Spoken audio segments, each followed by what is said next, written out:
Good evening. Where we are now, right now, we are on Indigenous land, and I want to take a moment and just acknowledge the land that we're standing on. Toronto is in the dish with one spoon territory.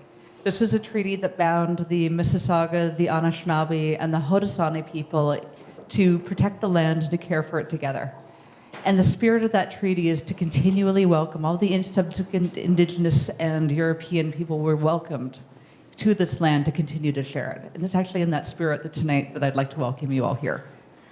I'm Jen MacArthur. I'm one of the members of the lecture committee for the Department of Architectural Science, and we are absolutely delighted to have the Dutch High Consul General, who will be introducing our speaker and actually taking a few minutes to speak a little bit about the series and why we're doing this partnership. So thank you very much. It's on Legatic.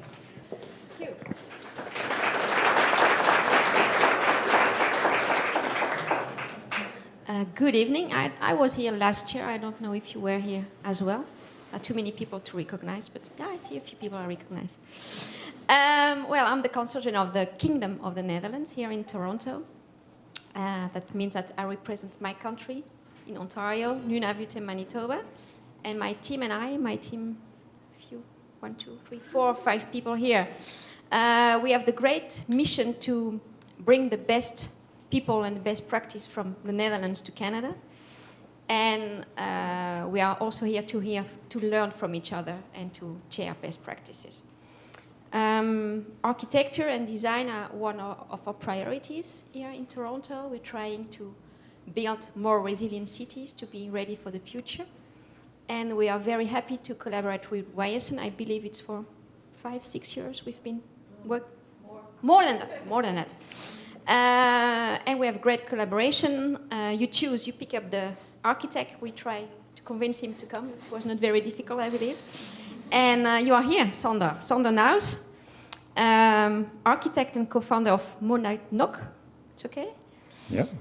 It's a Rotterdam-based practice producing architecture. It was founded in 2006 by Job, Floris, and Sandor. You started your professional career in Belgium. Nobody's perfect. And you moved back to the Netherlands in 2000, where you broadened your experience by working at MVRDV in Rotterdam until 2006. While there, as project architect, you were responsible for the realization of large-scale Dutch projects, including the Parkgrond building and the music venue Evenaar. In addition to this, you worked on projects in London and Madrid. Monadnock has received international attention for realizing characteristic tailor-made buildings. The Strand, a beach pavilion on the Maas in Rotterdam. Magnolietenplans, a huge temporary installation on the city square. The Landmark, a viewing tower in the heart of a village, shortlisted for the Mies van der Rohe, it's Dutch, award in 2017, and the Atlas House, which received a Brick Award in 2018. I could say much more, but you're going to tell us much more. So please, the floor is yours, Sandor. Thank you.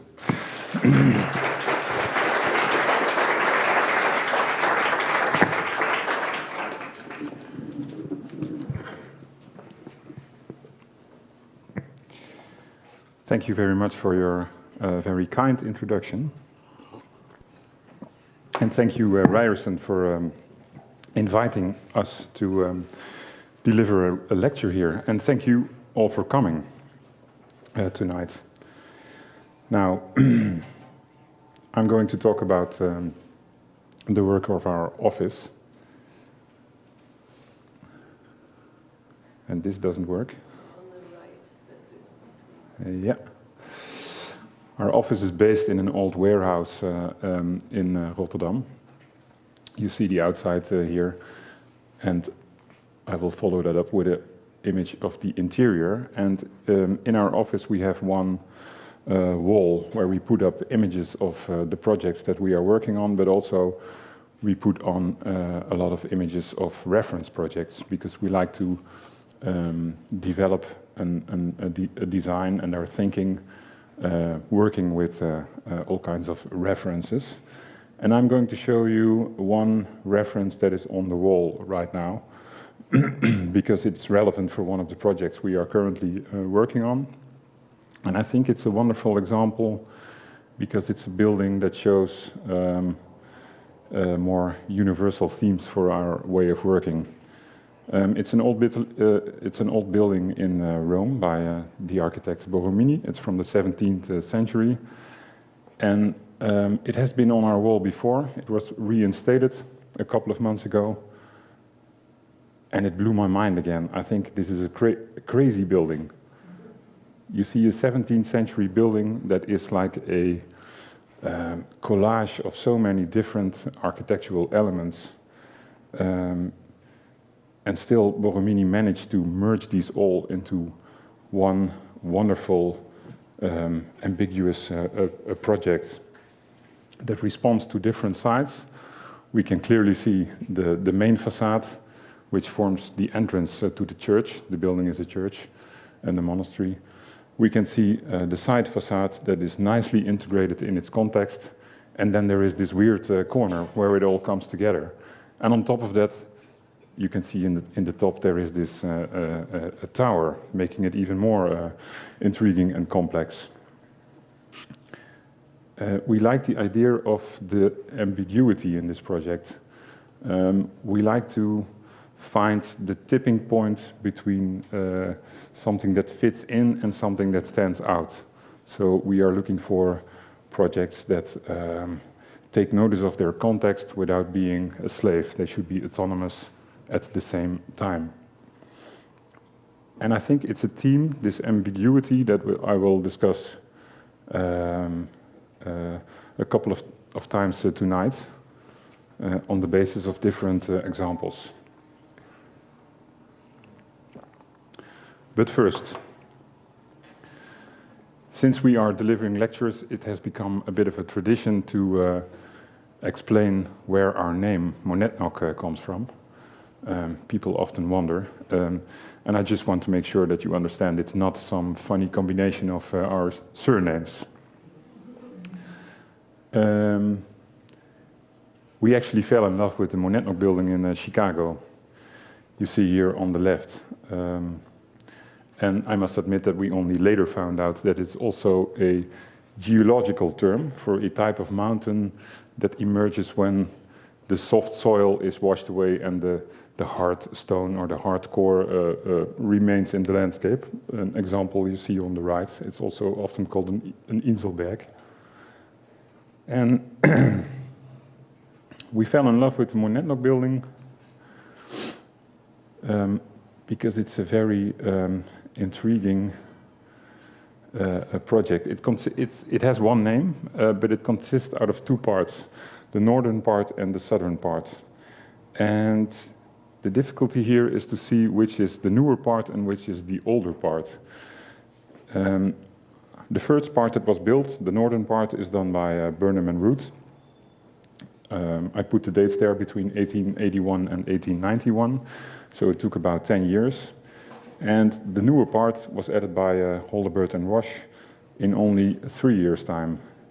And when you ask people to pinpoint the oldest part, most of the time they refer to the Holdebert and Roche part. And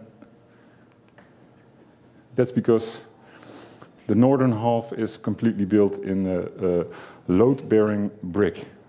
It is said that it is the tallest load-bearing brick structure in the world. As a consequence, the walls on the ground floor are 1.80 meters thick to carry all the weight. The other part, the southern part, has a structure of cast iron. So this building is right in this period where we go from stone to iron structures. And the iron structure was cladded afterwards. The commissioner of the northern half specifically asked for a non-ornamented building. The story goes that he said, this will only attract pigeons and they will make the facade dirty. So for its time, it was super abstract. They called it the naked building when it was finished. The building without clothes. And the southern half showed how it should be done, let's say. So that makes the northern half very abstract and the southern half look more traditional, let's say. And we think this is a wonderful combination. Here you see a picture of the middle of the building where you see the both of them together on a more detailed level. And we really like this confusion about the timestamp, what is old and what is new. It is something that plays a major role in our projects to deal with the representation and the readability of architecture. So I think it's another example of ambiguity. We are also fans of brickwork, so it's no wonder that we fell in love with the northern part. It's completely made out of brick, and although they might call it unornamented, it's really wonderfully detailed, as you can see, for example, on this bay window that is completely made with specially shaped hand-formed bricks.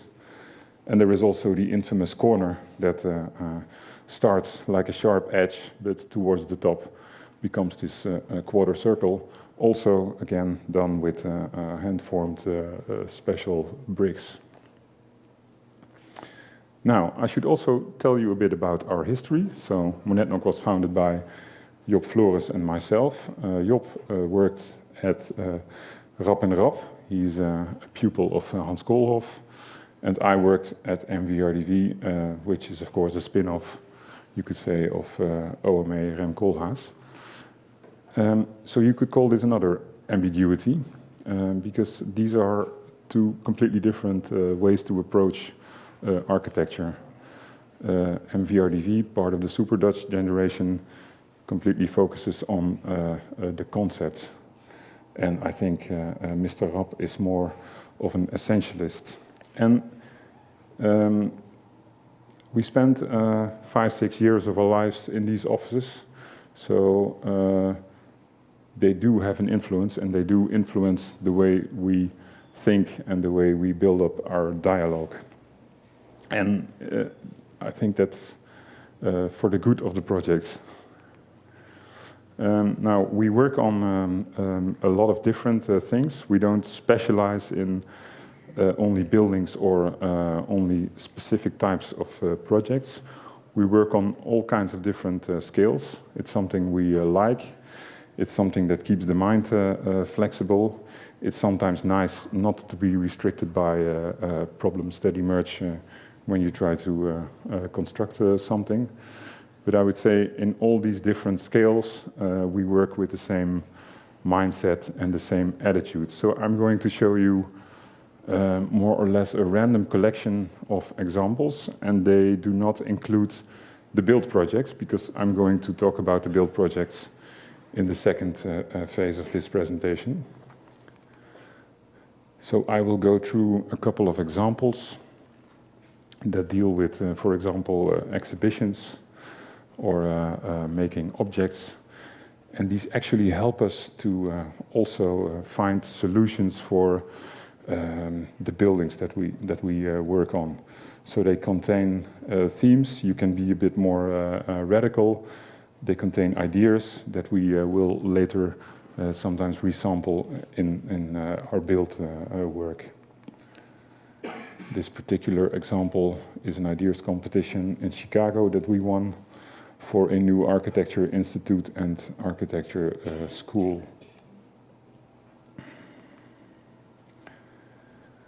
Sometimes the final result of these projects is an object, like you saw in the first images. Sometimes it's a drawing, like this one that was published in an architectural magazine.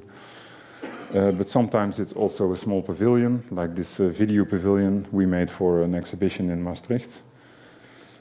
And of course, there is also publications and there is education. This is an extension for the Dutch Parliament in The Hague. We also like to flirt with postmodernism sometimes, because in some ways we like it a lot, in other ways we don't. A small mini theater we made for an exhibition in Chicago. Sometimes the result is a small model, and another time it's a master plan, which has a completely different scale. This one was made for the municipality of Amsterdam.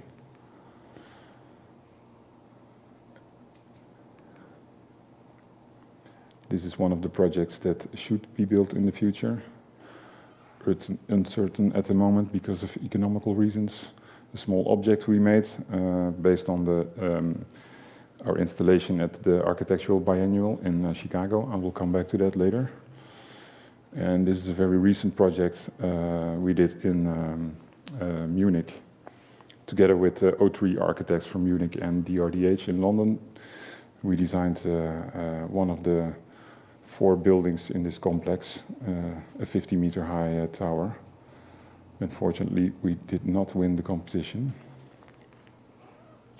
And this is the most recent edition. It's actually a bit of a premiere because it's part of an exhibition that will be opened next week in London.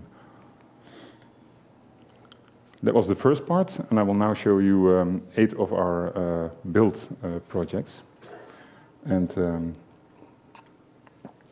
in the introduction, some of them were already mentioned, like this one, the beach pavilion on the River Maas. It's our first realized project, and it's a bit of a golden oldie. We still like to show it because it contains a lot of elements and themes that we are still dealing with today. It's located on the banks of the River Maas, in the heart, in the center of Rotterdam, at the foot of the Erasmus Bridge. And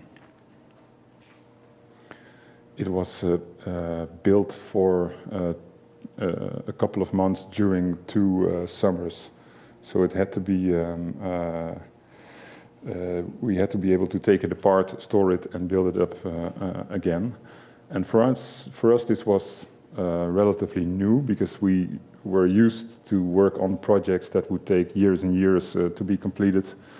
And all of a sudden, we had to make a beach pavilion. So we had just thought of the name Monadnock and the hard rock and blah, blah, blah. And then you have to do a beach pavilion in 3 months, made out of wood that will be taken down after a couple of months again.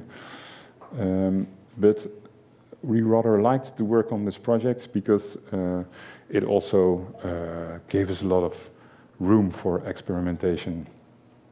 Now, this is the location from above in the years previous to our pavilion. So there is a thin layer of sand put on the pavement, there is a fence around it, and there is a bar, obviously. And all of a sudden you have an enclave, you could say, where we can behave completely different. And this happens in more European cities like Berlin and Paris. Because of the thin layer of sand, we all of a sudden get rid of our clothes and act funny. We proposed a very simple scheme. This was actually the competition model that we presented. The city of Rotterdam was involved. They wanted a kind of a landmark in the city, while the guys who ran the bar had specific ideas of how it should be functioning on the side of the beach. This is the result. You can clearly see that it is addressing 2 parts. This side connects to one of the main roads that follows the river in Rotterdam, and this part is connected to the beach, and there is a fence in between these two parts, isolating the enclave. So you can imagine this project is actually like a Janus head. It's one project, but it has 2 faces. As reference images, we looked at gatehouses, and we looked at billboards, because we like the spontaneous character of these billboards that are added to buildings, they are part of buildings, or maybe they are buildings themselves. We found these pictures from New York by Berenice Abbott that kind of show you that although they always belong to a host, they sometimes function in an autonomous way. And here you can see what happens inside the beach pavilion. So you approach it from this side, and then you go through this opening in the billboard, and then you can go either down to the beach or stay on this level where there is a bar. And it was our choice to integrate this bar and this sign, this billboard, into one gesture. Here you see the plans. So the gate is here that I just spoke about. This is the bar, and here you can go down to the beach. So we'll do a little tour through the building. You approach the billboard. In the middle there is a big opening, and via this opening you enter this space. It has an opening in the roof, so daylight comes in, and there you make the choice. You can either go left or right into the bar, or you can go down to the layer of sand. And from the pavilion you can enter the terrace on the back, which provided a beautiful view over the river. If you go down the stairs, you arrive on this side, on the beach side, where you can have a drink and enjoy the sun. We looked at different references, and in addition to the gate building, also at rural typologies like the planter's house, because of their wonderful verandas or terraces around, and at the doctor's house because of the central opening leading to the backside of the house. These are the different elements the project is built with. And here you can see the effect on the city side, where it presented a nice sign. Strand is, of course, the Dutch word for beach, but I guess you figured that out by now. This was actually our first commission to build a new factory, but and the beach pavilion was our second commission, but it was just realized much faster. So our first commission was to build a factory for Royal Tichelaar in Makkum. It's the oldest company in the Netherlands, and they specialize in the glazing of all kinds of ceramic products, from bricks to hand-painted little tiles or cups. And this story has two parts. The first part is about the factory, the second part about their offices. And the first job was to relocate their workshops from the historic center of Makkum, an old village in Friesland, to the outskirts of the village, where they already had a production facility that looked like this. It was a bit run down, and they had asked an engineering office, a technical architect, to come up with a solution, and he designed basically a rectangular box standing next to these buildings. These were going to be recladded. But the director of Tichelaar, Jan Tichelaar, he said, "We are so involved in design, it's really strange that we don't spend more attention to our factory than building the rectangular box." So he asked me to re-evaluate this design and come up with a more original shape. Now here you can see what we did. So the original factory was this. You saw it in the previous slide, sorry. And this is the new factory. So we proposed to use the old structures and to add one family member, the big brother, let's say, of the two existing halls. And so here you can see the comparison in the surface between the old building and the new one. And we also thought it needed to be a characteristic building, so we added these roof lights that all of a sudden make it very characteristic, but maybe also generic, as in recognizable, because it's such an archetypical shape for a factory building. So we thankfully made use of this to give it a very specific profile. The color refers to ceramics, because all the old roofs in the village have this color, because the roof tiles are made of orange ceramic materials. It's the inside. The good thing of these roof lights is, of course, also that they provide a lot of daylight in the workshops, like you see here. And then there was the second act. So a couple of years after its completion, Jan Tichelaar called us again, and he said, I want to do another step. I want to also incorporate our offices in the factory, because the two parts of the company are now separated, and that's not really a good thing, because people have an excuse not to talk to each other, because they have to cross the street and go into the other building. And it's better for everyone and for the production if they are closer together.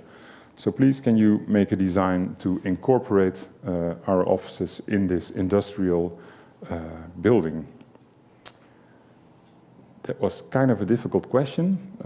You saw the nice and high space that the canteen offered. So this was going to be the location of the new offices. But they immediately made clear that they didn't want to sit behind their desk in a 9-meter high space that was this rough. So they said, maybe you can do a lowered ceiling. And that's a bit of a difficult word, a lowered ceiling. So we thought, how can we introduce a more soft and friendly environment into this industrial envelope? And we came across these images by Schinkel. He built a tent room in Charlottenhof. And this was actually because of people exploring the world and giving a room the character of a tent. So it's clad with a textile, and we thought this could be a nice theme to deal with these offices. So in the top of the image you can see what we proposed, 11 pyramid-shaped or tent-shaped textile ceiling parts that we put over the offices. Part of the commission was also to make a new main entrance to the building, which was located on the first floor. So it needed a stair, but the stair could not hang from the building because the structure would not allow it. So we had to make a freestanding object. And then these walls, this one, and this one, they were going to be transparent, because that meant that from every point in the office you could actually look into the factory. So this would give the maximum amount of integration between the different parts of this company. A facade showing the new staircase, and a section showing the way these tents respond to the section of the building. The dotted lines indicate the tent ceilings over here. The new staircase and the new main entrance.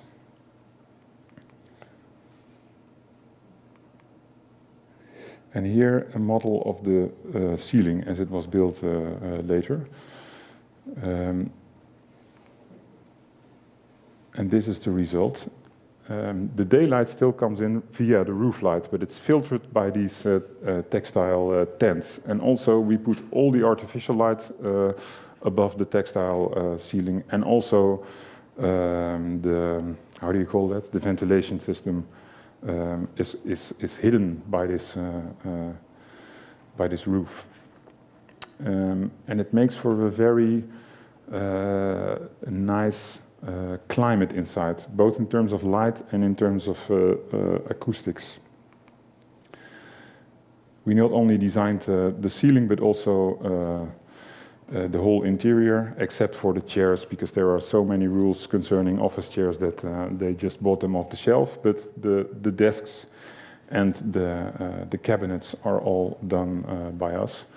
And here you can see we are standing with our backs against the outer facade, and you look straight into the factory. And of course, the effect is a bit stronger in reality than in the picture.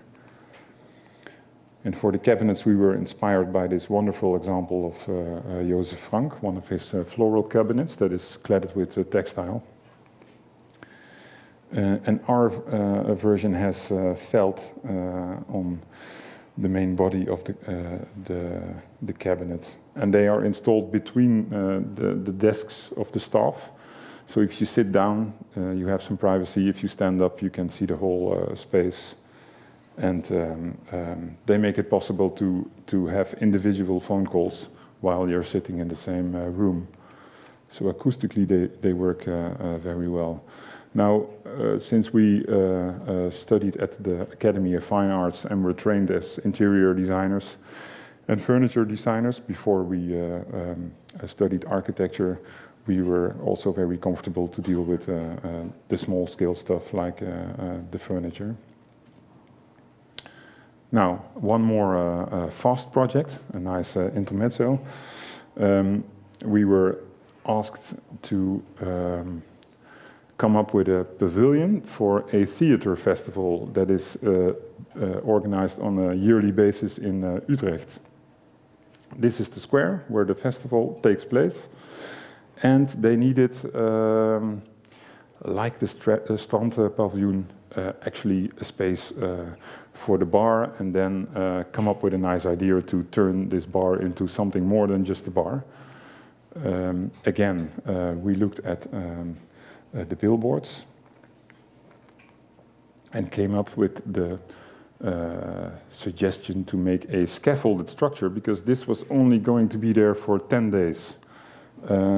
So we wanted to do something with a certain scale, and by making it completely out of scaffolding material, we could actually hire a company that would rent us this stuff and take it out again after 10 days. So this 3D drawing shows all the components that the scaffolding company put in there. So you can see a ballast here. There is a grandstand here, and then a huge sign we wanted to put in the middle of the square. This is the build-up of the pavilion. And this is how it appeared in the city. Here was the theater stage. So when people were sitting on this grandstand, they could watch the theater, and on the ground floor you could get a beer. And it's nice that these temporary installations allow you to be a bit more bold and to be a bit more radical, because you know it's going to be taken out in 10 days anyway. So you don't have to think, oh my God, this building is going to be here for 50 years, and is this an appropriate gesture? The festival was under a bit of pressure because of politics and economics, and we made a kind of a bold statement by putting up this text. It's actually it's a quote that is part of a text that is attributed to Daniel Burnham. If you have paid attention, then you know that he was one of the architects of the Monadnock building. And here you see the complete text that we put on the side of the pavilion. And people could relate to this for all kinds of different reasons. So the sign all of a sudden appeared on the cover of magazines, on websites, and everybody could relate to it and had another idea of what it could mean for them, which was nice during the night. Now, the landmark building, also mentioned in the introduction. This is the project that got us shortlisted for the Mies van der Rohe Award in 2017. One of 5 projects. Another Dutch project won the reward in the end. This tower is in a small village, 6,000 inhabitants in the south of the Netherlands, the southeast of the Netherlands. There is an old village, Bergen, close to the river, the Maas, which also flows through Rotterdam. And there is a village called Nieuwbergen, new meaning new, obviously, because they built this road at some point. And then there was a road connecting the new main road to the old village. And around this crossing, a new village emerged. But the new village did not have a church tower like the historic villages. So when the municipality decided to redevelop their village square, they came up with the idea to add a tower that would also give them a silhouette on the horizon, like all the other villages in the environment. So they wanted a landmark. And that's kind of a funny question to deal with, to make something that is there as a sign, or that's something that stands out like a church tower.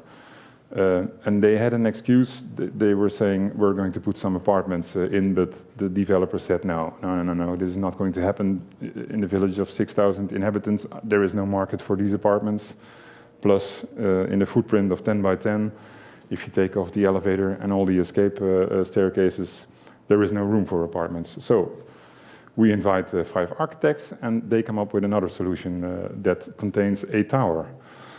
We were one of 5, and we won this competition. Now, what we found in the village was, because it's a new village and not an historic village, there was a parking in the center, because this comes from an era where the car was celebrated. So the best idea you could have was to have a parking in the middle and shops around the square.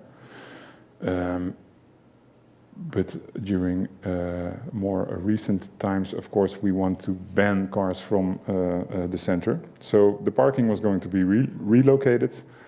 There was going to be a new shopping building in the center of the square, making a new market square, making a small alleyway, making a nice shopping street, and as a cherry on the cake, the tower. That was going to stand next to the town hall. Nieuwbergen is also located next to a nice national park, so there was this idea of providing a viewing point. We investigated all kinds of different typical tower buildings which have a base and then something more slender on top, because this was a bit of the challenge, you could say. We could fill a base because there was going to be a bar restaurant. It's really like the center of the village. So it would be nice to have a terrace there in the summer where the inhabitants of the village could gather. And then we needed something a lot higher. Their idea was 25 meters.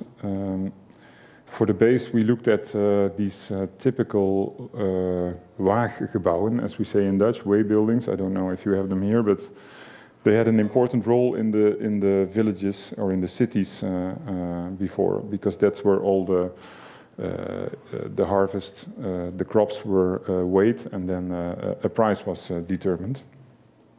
And these buildings have a very public function and are located on the middle of the market square most of the times. And then we had to put this tower on top. Here you see some models we made, and we had the idea to make this geometry. So a couple of stacked boxes, a pedestal that formed the base, and then a big tower and a small tower on top. We also came across this church tower in the old village, and it contains motifs that we incorporated in our new proposal.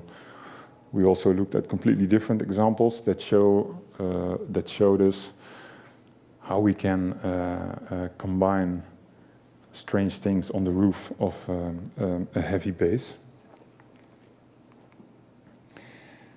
And we came across this example where you have a small tower exiting on the roof terrace, and then you can step into the higher tower.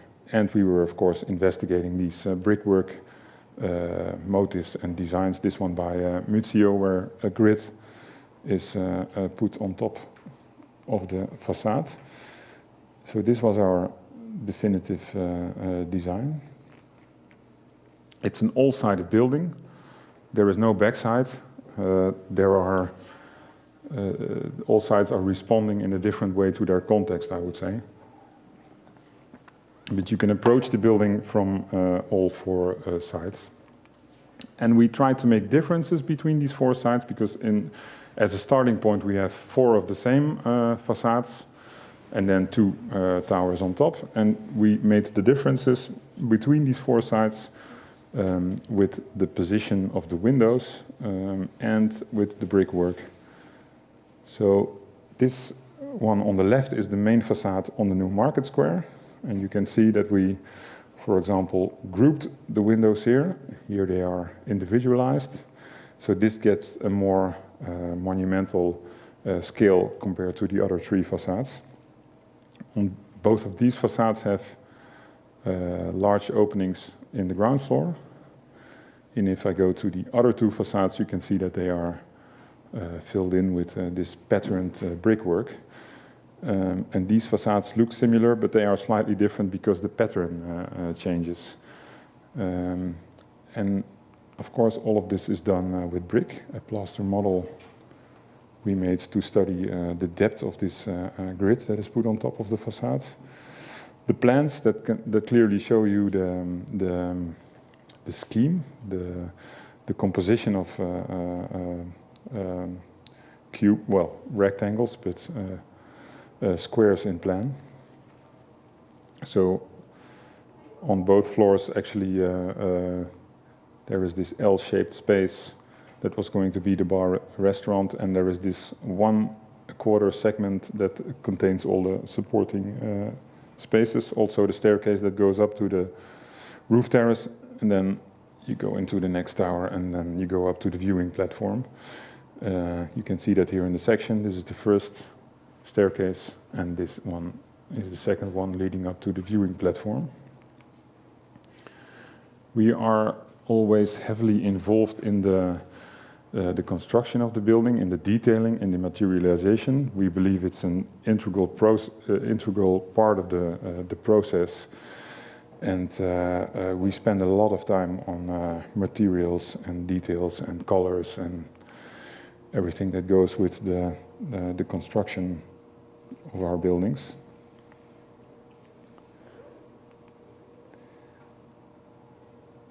Topping out of the building, where you can see the uncladded steel structure that is put on top.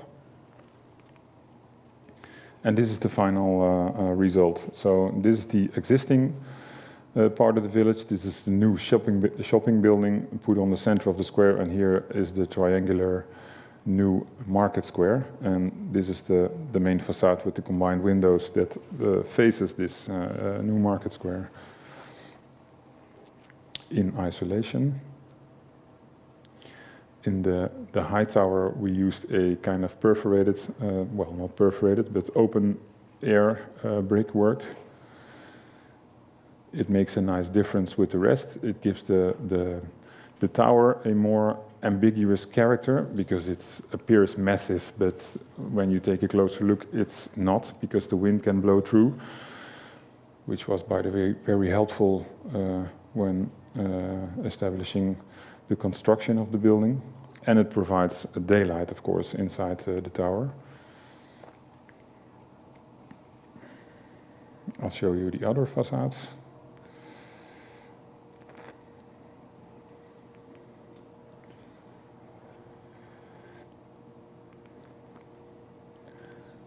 Some of the brickwork details. It's always nice to find craftsmen who are challenged by these kind of designs. because there are fewer and fewer of these people. So in this case, the whole building was made by two guys, one old guy and one young guy. The old guy being the master, the young guy being his apprentice, of course. And they did a wonderful job, I think. The brickwork looks very nice. We used a red brick. The whole building is actually made out of a red brick. But the green bricks have been treated with a cement slurry in the factory, so they are just dipped in a bath of cement, and sometimes you see little red dots appearing, and we like that a lot, because if you throw a bicycle against the facade, and this happens a lot in the Netherlands because everybody has a bicycle, then the stone gets damaged, and if you chip off some of the green, you see some of the red, and this makes the building, we think, age in a very nice way, because you can see that the red color is part of the design. Also, we added bronze, or you could call it gold colored window frames, because we thought it should be a cheerful building in a way. So we added a layer of jewelry, you could say. This is on the roof, where you can actually see through the brickwork of the tower. And this image shows the alteration in the pattern. So you see, on the one hand, green lines with red, how do you call that, figures, and on the other side it's the other way around. The inside of the tower, where we deliberately chose to have an unfinished side to the building. Galvanized steel staircase, visible structure, and unfinished brickwork. So this is the side of the stone they held in their hands when they dipped it in the cement, and we chose not to finish the joints in the regular way, but just have the cement gulp out, like you can see here. So this gives us a really rough, unfinished character. And then you climb up to the top, and then the platform, the viewing platform, is completely finished, the brickwork. So that looks rather nice, and you have quite a nice view over the surroundings. This is the state today, and we are very happy to see that it has its function in the center of the village. A nice terrace on the outside, and people are enjoying it. Okay, the next project I'm going to talk about is the Atlas House. This is the building that we were rewarded with a brick award in 2018, last year. So the clients, is it still working? Yeah.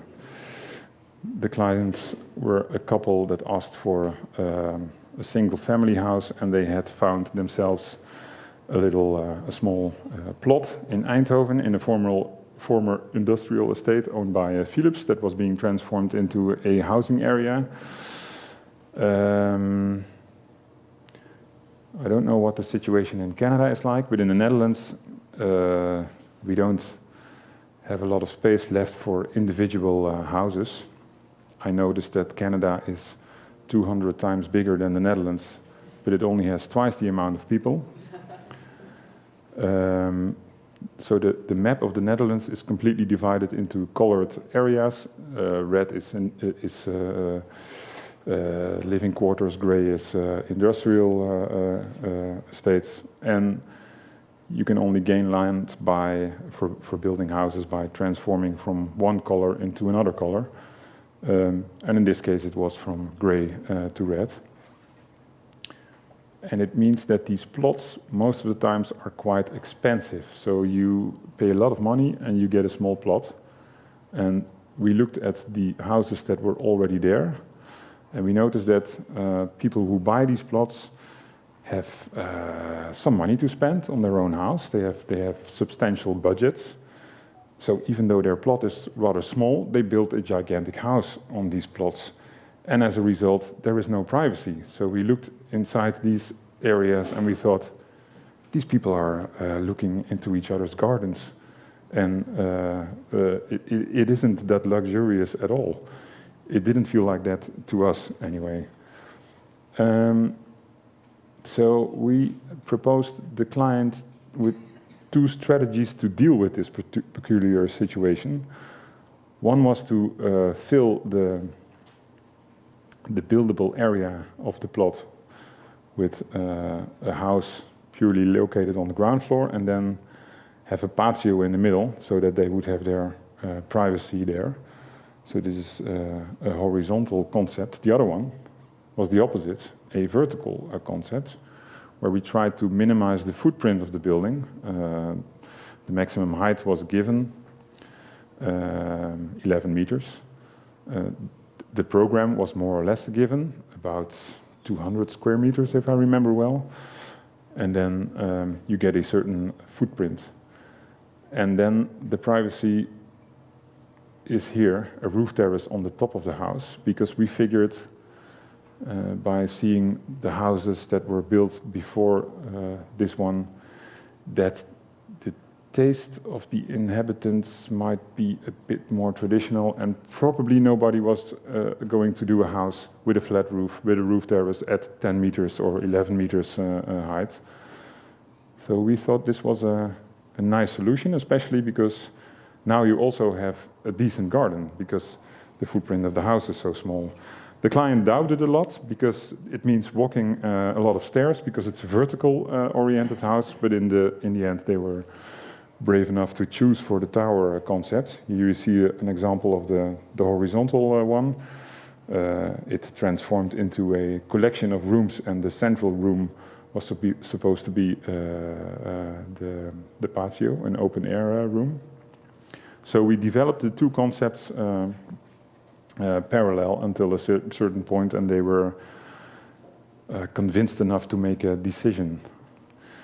And they decided for the vertical option. This is a very preliminary state where we were still experimenting with window openings. They look a lot different later.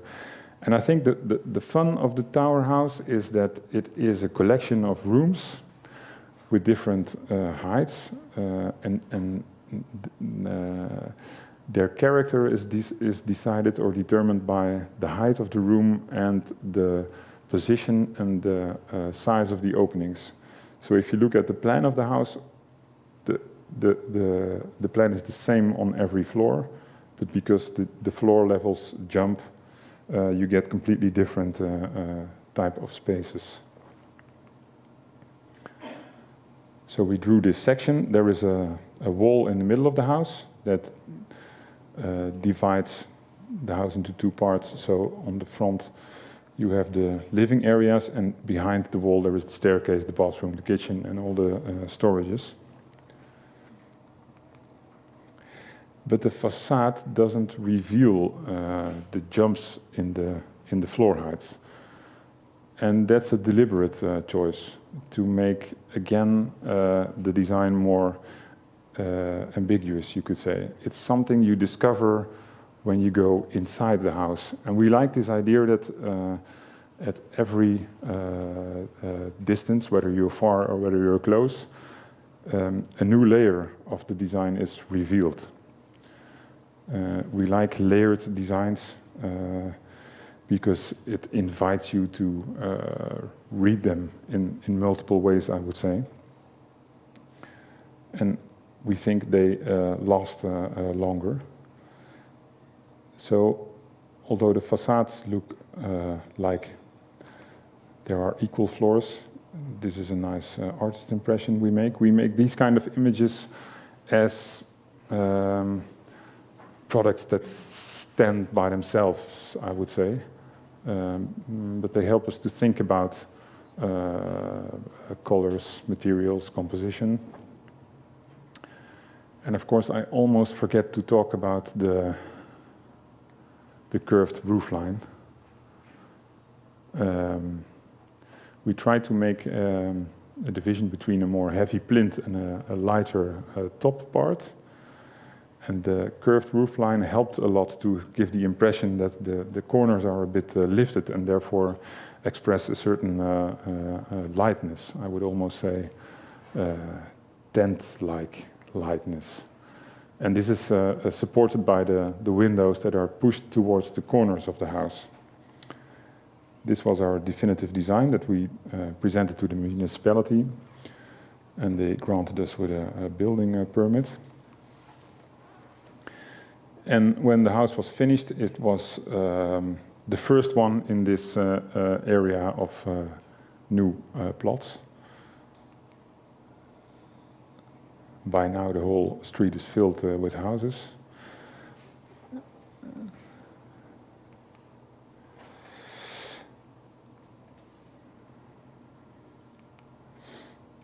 And as you have noticed, we used red bricks, but the bricks are partially painted, cemented again, and we used the joints to increase the level of expression, but also to use a very common and almost banal element of the brickwork to make it appear more typical and strange, and to alienate it a bit from what is actually a very simple shape. Now, this painting of the facades has a tradition in neo-Renaissance Dutch houses where keystones and other elements were painted white. But there are also other examples where you find this technique. We like to look at the work of Venturi a lot. It's similar, and by making this white surface not correspond with the perimeter of the building, it becomes more autonomous. And we investigated a lot of compositions on how to deal with these, you could say, decorations. And we found this rather interesting because decoration seems to be problematic in the world of architecture. So people ask us often, why are there these funny little dots, decorations? And it was purely because when we finished the design without these, we were not satisfied. We were like, it's still lacking some kind of strangeness or weirdness. And that's why we started this research that you saw in the previous slide, and we came up with these.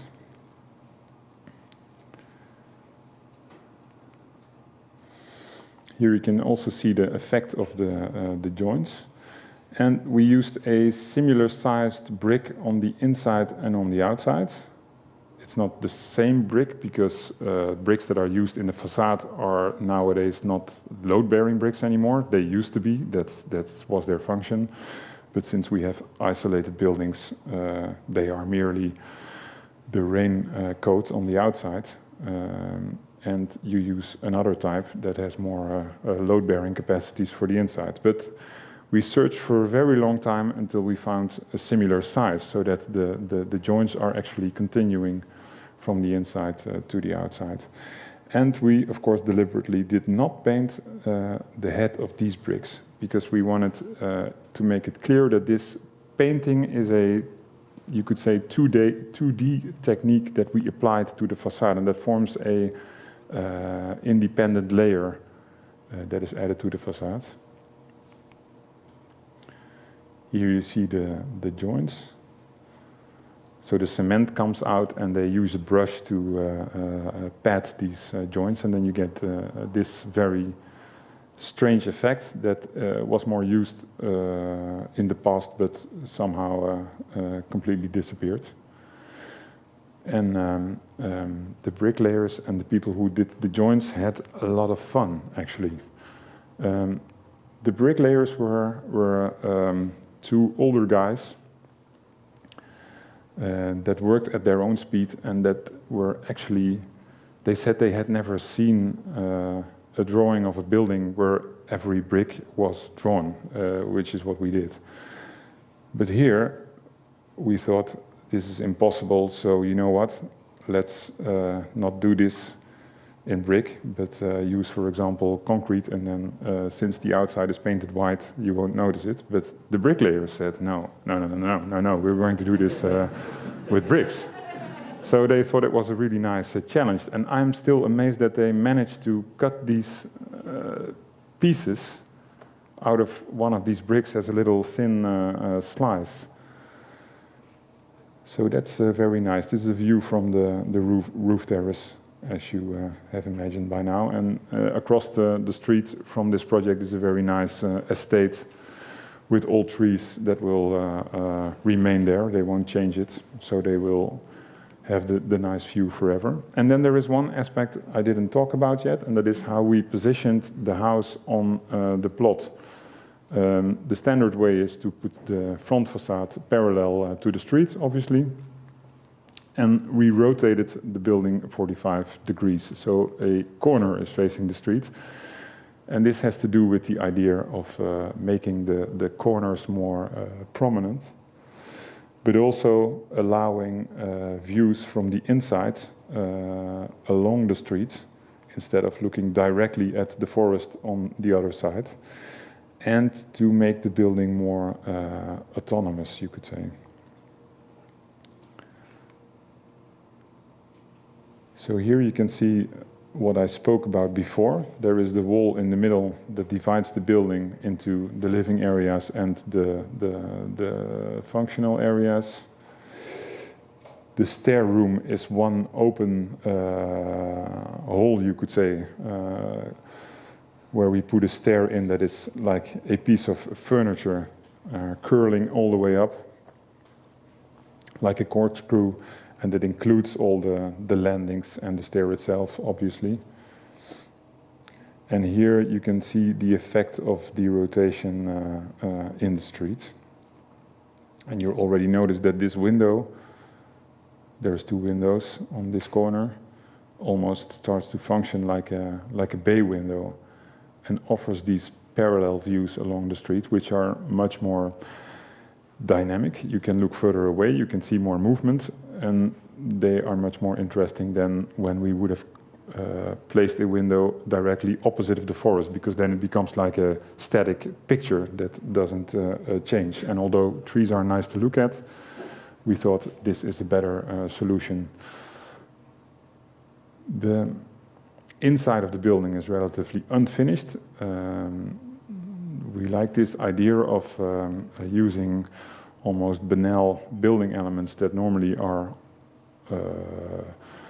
cladded with a certain type of finish, but we used the bare materials and kind of lifted them up to give them another status, let's say, a finished status. Here you can see the effect of the different heights of the rooms. So in these, we are on the first floor here, and we are standing in the lowest room, which is the seating area, and we are looking into the dining area, which is the highest room of the space. So in the plan they are relatively similar, but in reality they are completely different. Here we look the other way into the seating area. And again, you can see the corner window that almost acts like a bay window here. It is shown more clearly. So if you sit in this corner, if you stand in this corner, you can see the full length of the streets, which is super nice. The inhabitants thought the brickwork on the inside was a bit too dominant to have in every space. So they painted the first floor white afterwards. I don't have a picture, but it looks rather nice. And it looks nice because the bricks and the joints are so rough that even when they are painted nice, they remain the same character, I would say. The space is just a bit more neutral now. But they just did this on the first floor and one wall in the bedroom, because they also appreciate the quality of this brickwork a lot. Oh yeah, this is a funny effect I should tell you about. These bricks here, they are the same bricks, but they are rotated 90 degrees.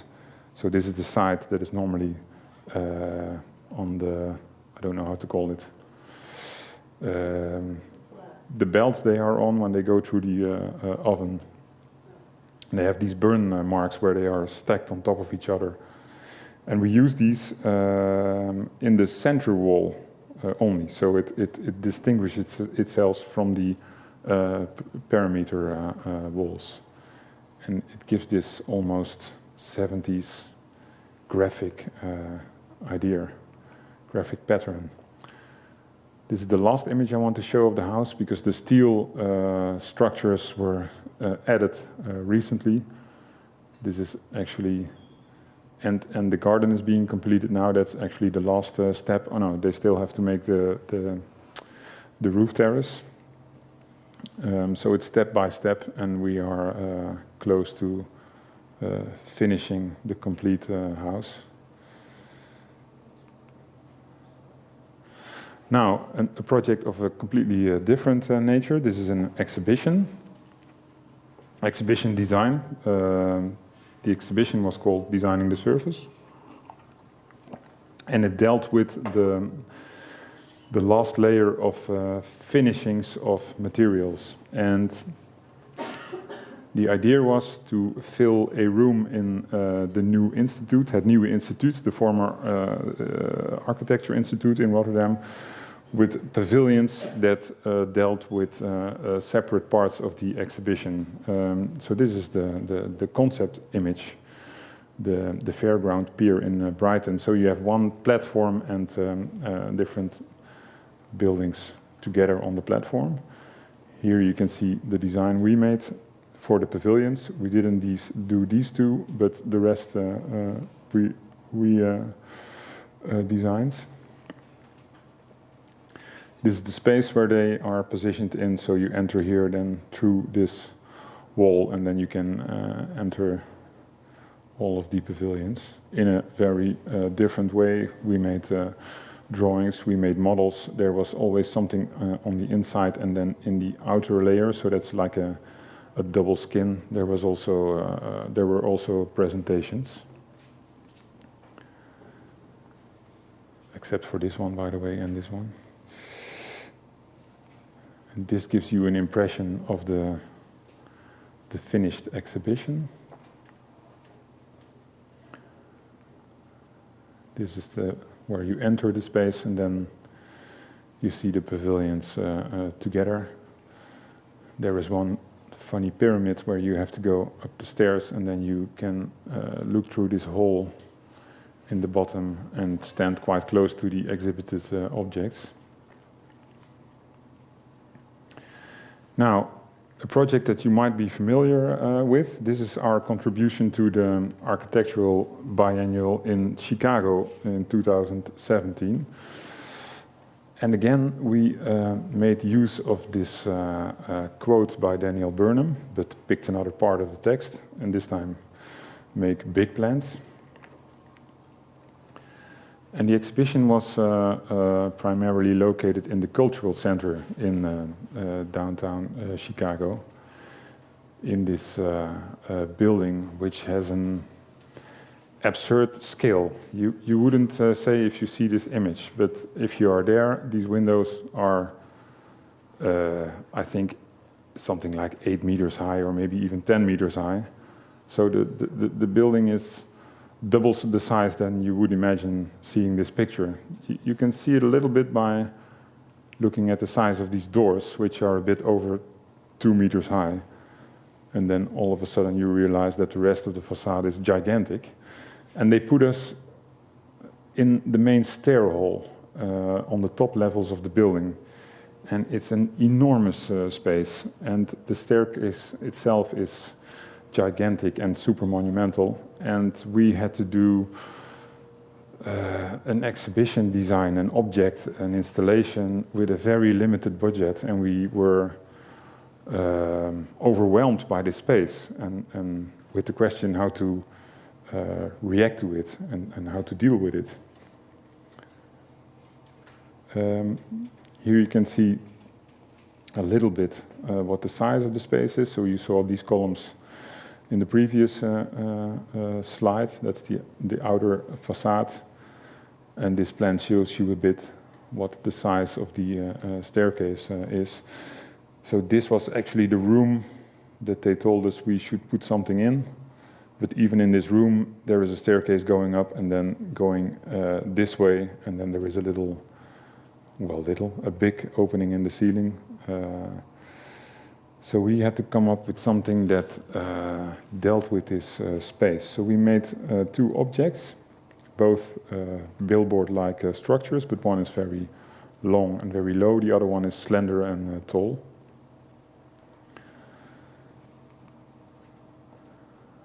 And they both use quotes from the text by Daniel Burnham. So we have the Make Big Plans and the Make No Little Plans together. And of course you can see some of the themes I discussed before reoccurring in this installation. For example, the concrete tower you saw in the beginning has similar motives as this tower, where we are investigating the relationship between rooms in a tower grid via the size of the rooms and the openings in the grid. So this was the result. We cooperated with the university in Columbus to fabricate this installation. So it was built relatively close by, only 6 hours drive, I think. In the Netherlands, you are in another country if you drive for 6 hours, but in the States, they were not impressed by this. So they brought it there and installed it into the stair hall. Here you can see a little bit of the monumentality I was speaking about. And the way the installation responds to the size and the shape of this space. And after the Biennale had finished in January 2018, our installation could stay there for a bit longer because they told us it was super popular, for example, on social media, because everybody was taking pictures in front of this Make Big Plans sign. And because it's actually in the stair hall and not in one of the exhibition spaces, it didn't have to go because there was a next exhibition coming. So in the end, it stayed there until, I think, October of last year. So that was very nice. And now it has moved back to Columbus, and they installed it in the university building there. Now, this is the last project I'm going to talk about tonight. It's a very important project for us. It's our largest realized work so far. It's a 3,000 square meter building, a new visitor center for the biggest national park in the Netherlands, which is called the Hoge Veluwe. We are, as Dutch people, I would say, are quite proud of this park because it's so beautiful. And it sounds very big when I say it's the biggest national park in the Netherlands, but it's compared to Canada, of course, this is very relative. I looked out of the window, sitting in the plane flying over Labrador and Quebec, and then I realized that our biggest national park is about 7.5 by 7.5 kilometers big. And that's because the Netherlands is only 300 by 200 kilometers, of course. But a very beautiful environment. This is the situation. There is going to be, it's a visitor center, so groups of people are being invited here. There is a restaurant, there is a shop, and there are halls on the first floor where that can accommodate groups of people. This is the situation from a bit closer. So this is the main parking area. So you approach the building from this side. So the head of the building is quite important. But at the same time, it faces a kind of a central open area in the center of the national park. So this facade unfolds towards the environment. And the specific thing about this national park is that it is, in a way, holy ground, you could say, because there is a rich tradition of architects who have made buildings there. One of them is Berlage, who is one of the most, or maybe the most famous Dutch architect. He built this hunting lodge you see on the left, and then there is the famous museum, Kröller-Müller Museum, which was built by the Kröller-Müller family, and it was done by Henry van de Velde, a famous Belgian architect, and later extended by Wim Quist, a well-known Dutch architect. And then the client also said to us, this is going to be the last building that is going to be added to the catalog for the next 50 to 100 years. So that was quite a responsibility.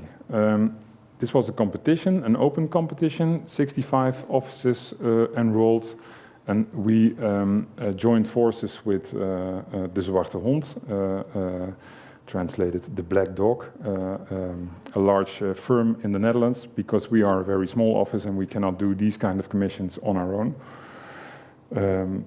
So we enrolled together, and we were first shortlisted, then had to make a design, and then finally won this competition.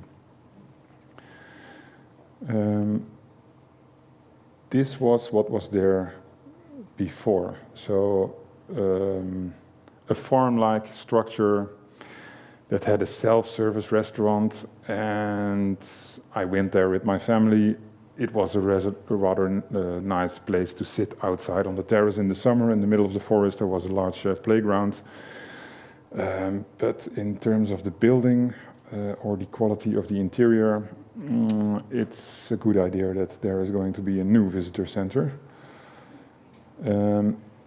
And of course, this building deals with a very old question: how does architecture deal with nature?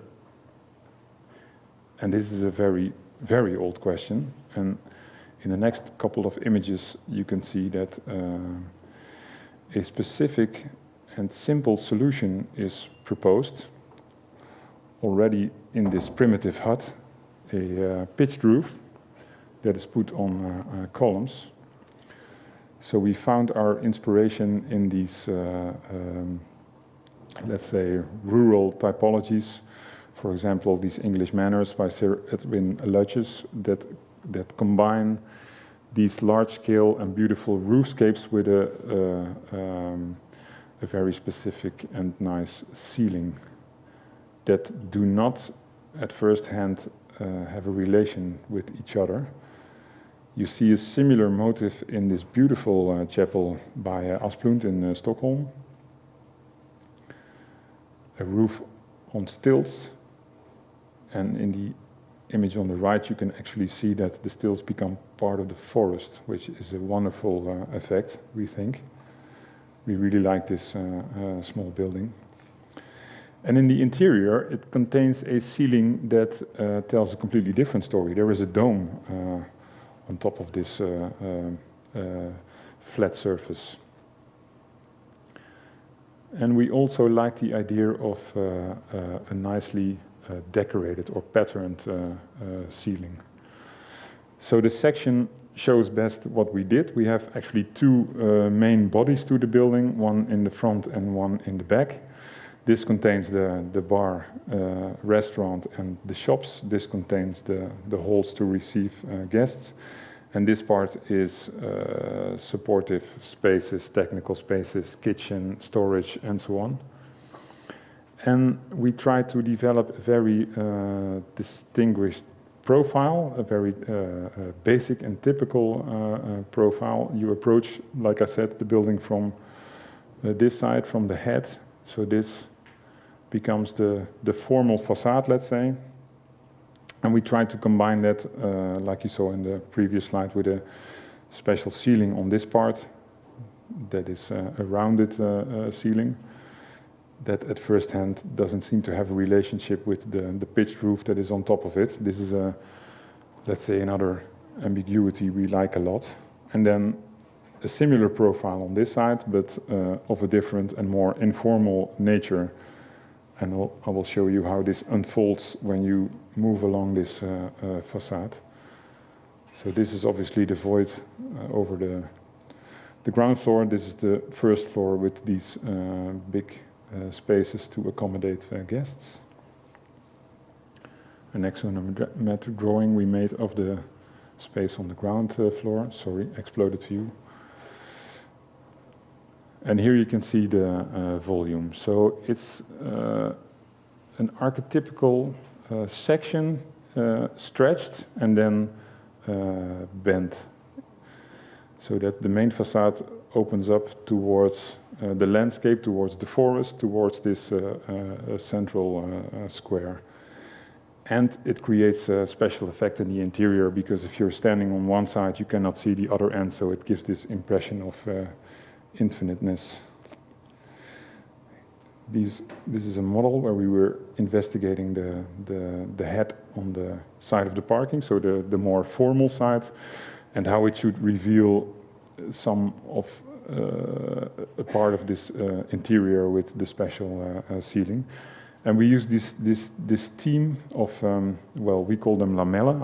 I'm not sure what the English word is. Slats, perhaps, to bind all these shapes together. So this is the opposite side, the other head of the building, which is much more informal and creates terraces on different levels.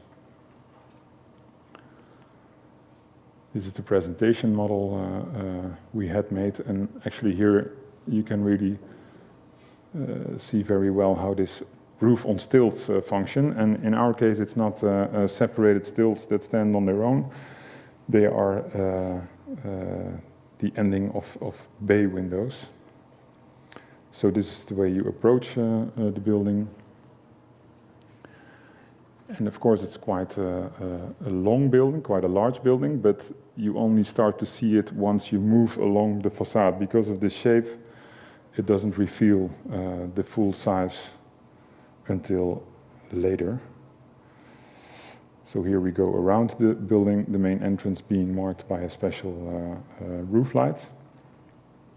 This is the informal side, and this is the side where these spaces on the first floor have their view and a more closed facade for the supporting functions. And the whole building is covered with these slats, partially made in brick, partially made in aluminium. So it's like a pedestal almost in the back that is made out of stone, and the rest is put on top and in front, and is made of a lighter material, aluminium, and has a much lighter appearance.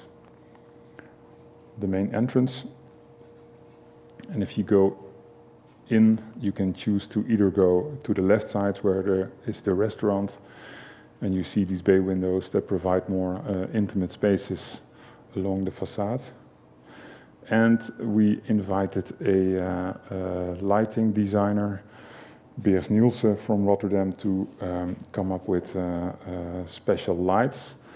And they proposed this idea of creating shadows on the curved ceiling, and that change a little bit, they move a little bit because of the programming of the lights that are in the center of these elements. And you have this wonderful image of the leaves of trees on the ceiling. So this is the restaurant side. If you look the other way, you go into the shop where these bay windows provide space for special displays. And again, you see the lighting.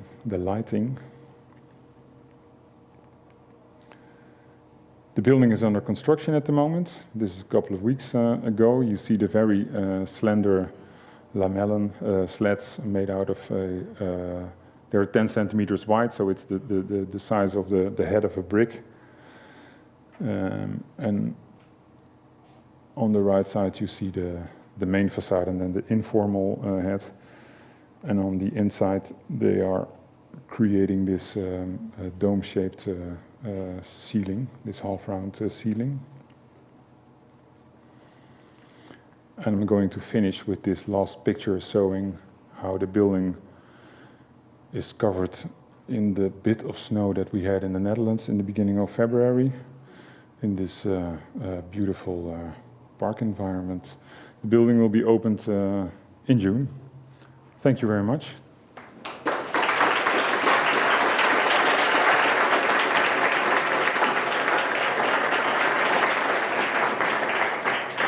I would like it a lot if if anyone has questions, to build up a bit of a dialogue. And I think there is a microphone available somewhere to.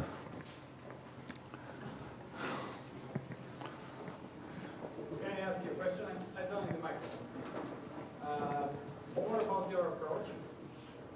So your references are, as you said. Sorry, can you wait for the microphone? Because I think it's needed for the recording. And for me to better understand. So, yeah, your reference are Yes. Bob Venturi, as you said. I think I saw Chicago Tribune entry of Adolf Loos in one of your drawings in the beginning. Probably also Waldo Rossi, which you didn't mention. Yes. So Good guess. I'm interested how come to this approach during the design process, this extremely intelligent and eclectic approach. Is it because it's simply taste, or which I doubt, or is it because you want to make a statement, which your buildings actually do? And just another thing which I would like to add is, during your design process, is it more important the language and the composition, or the program of the building? Thank you. The references we use are really very diverse, and the diversity only increases, has increased over the years that we've been working. They are rather eclectic. I mean, we are not historians. We are just very intrigued by a lot of the images we see, and we don't want to restrict ourselves to a certain period. In the Netherlands, there seems to be a big division between modernists and traditionalists, and we don't feel comfortable with either one. And the modernists don't seem to look at references before 1900 or something, and the traditionalists they copy the traditional styles, and we don't find either of these approaches very attractive. So we try to we have sometimes compared it to hip-hop music, where you use samples. So for us, it's not that relevant that they are historically correct. Sometimes people say you put two styles together, that if the architect would see this, they would turn in their graves, let's say, like the beach pavilion. But we like to do this and to almost resample and find new combinations. So to see architecture not as a revolution where you come up with new ideas, but as evolution, and accepting that most of the themes you come across have already been dealt with before. So we look at these themes and we try to reinterpret them and give them a contemporary to give them a place in a contemporary design. So that's my answer to the first part of the question. The second part you have to repeat, I'm afraid, because It's just during your design process, what do you consider more important, the language and the composition of your architecture, or actually the program? We find language extremely important. So I would say that's where we start. And the program, I think there should be some flexibility towards the program. So I don't think the program is leading in our case. But that's not completely true, obviously, because it's different in different examples. Sometimes the program is super specific, like the beach pavilion. But let me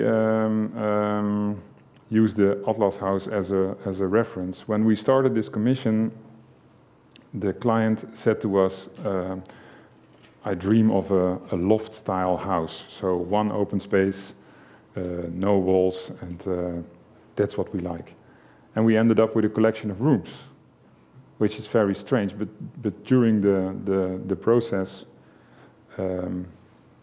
they discovered that they are more happy with closed rooms than with one open space. And instead of designing rooms that can only handle one function, we think of it as a collection of rooms where the position of the program could change. Now there is a studio, one of the guys is a graphical designer, he has a studio on the ground floor, but he has also spoken about having an atelier on the first floor. So we think this should be possible. We think that buildings should be able to accommodate different programs over the course during their life, let's say. And if it's too specific and you have to tear the building down because the program doesn't fit anymore and the program changes a lot, then this would be a pity, I think.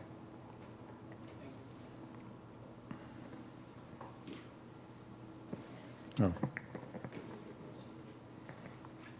Hi. Just looking at your projects, it kind of looks like you're dealing with a lot of attempt to change the culture of the spaces that they're in. I'm just wondering if you've experienced like pushback or just kind of naysaying from either the client or the public, and how you move past that. Yes. Sometimes the projects meet resistance.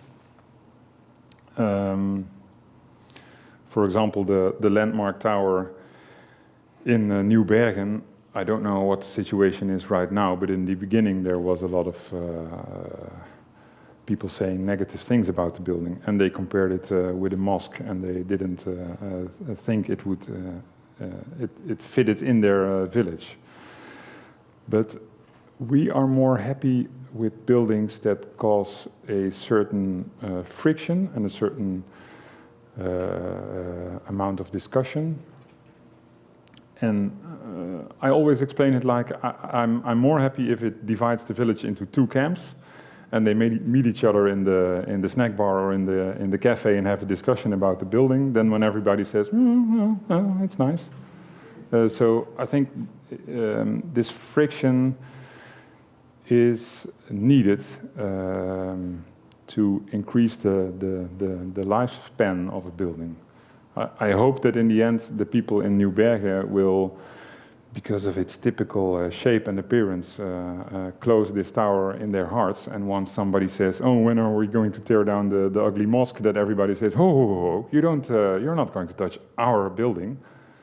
And I think if you have buildings that appear nice and without friction from day one, they won't survive in the end. I think you need a critical aspect to your design to make it last longer.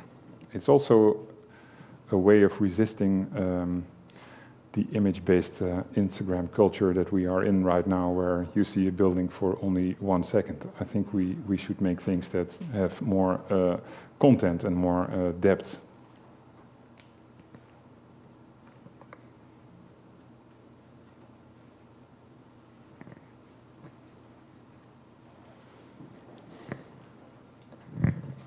Not to make Belgian architecture seem monolithic, but it looks like both you and your partner have spent time in Belgium. Would you say there's an influence of either contemporary or there's a very different feeling to your work that seems. Can you speak? Oh, sorry. There seems to be a very different sense to your buildings in terms of, and I don't know if there is an influence from Belgium. Having seen a lot of Belgian work, and there seems to be a whiff of a Belgian influence in the sensitivity and Yes. the wit of your work. Yes. And We you might yeah. even say the surrealistic. Well, yes, extensions. I completely agree. Both Job and me started our career in Belgium. So we first worked in Flanders before we worked in the Netherlands. And you have to imagine that these are two small countries and they are neighboring countries, and still there was a completely different culture in both of these countries. So when we started working in Belgium, in the Netherlands we had Super Dutch. So we had OMA, MVRDV, Neutlings, Riedijk, West 8, producing architecture that focused heavily on the concept. And this was not happening in Belgium. In Belgium, the situation is also completely different from the Netherlands in terms of on what type of projects that the architects work on. So a lot more single-family houses, a lot more smaller-scaled projects. And when we started working there, we found still a great appreciation for craftsmanship and for materiality, detailing, texture, and this was not a focal point in the Netherlands at all. So we were schooled, let's say, in the traditional way.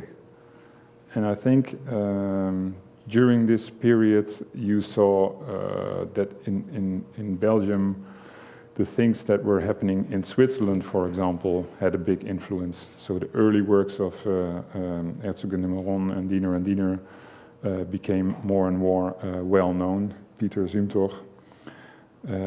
So we moved back to the Netherlands with this background. So yes, I would say we very much. I worked at MVRDV, but we headed off in a different direction. I think we appreciate a lot the boldness of the ideas of the Super Dutch generation, but we would like to add more layers of color, material, texture, tectonics to make the building more rich.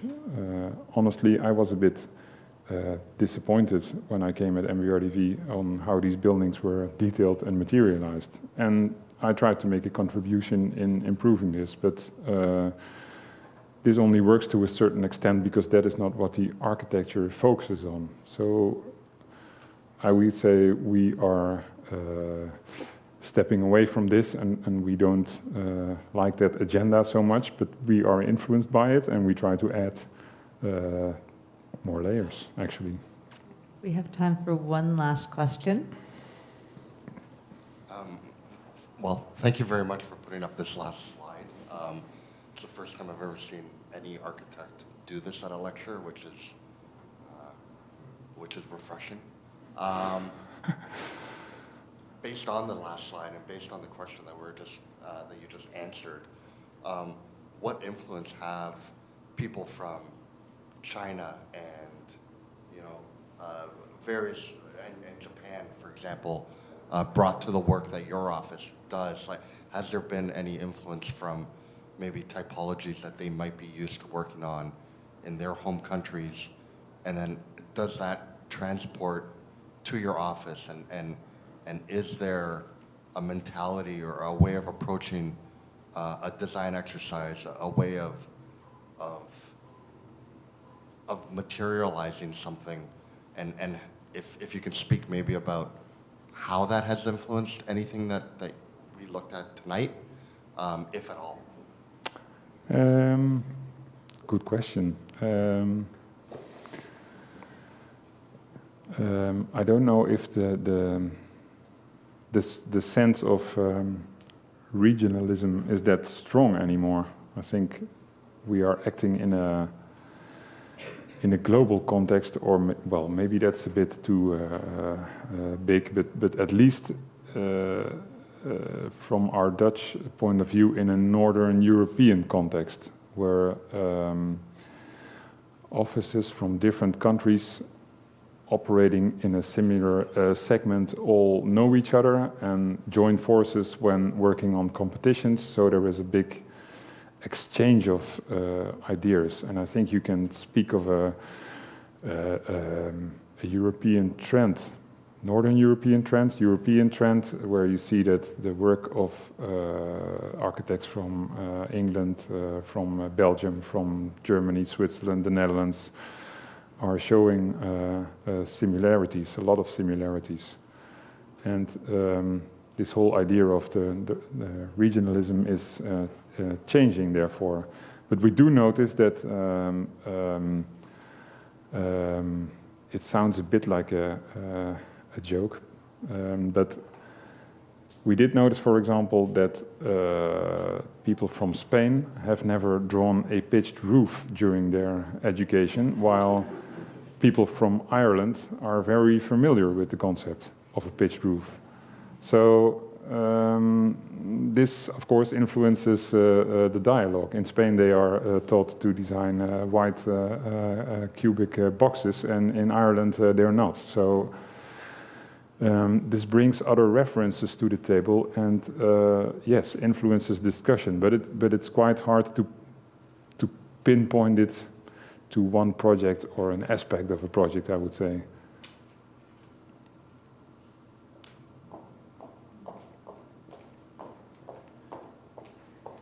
So on behalf of the lecture series committee of Ryerson and all the staff and students here, just wanted to present you with our annual publication, 325 Magazine. And thank you so much for your time and for coming here for us. Yes, you're welcome. Thank you.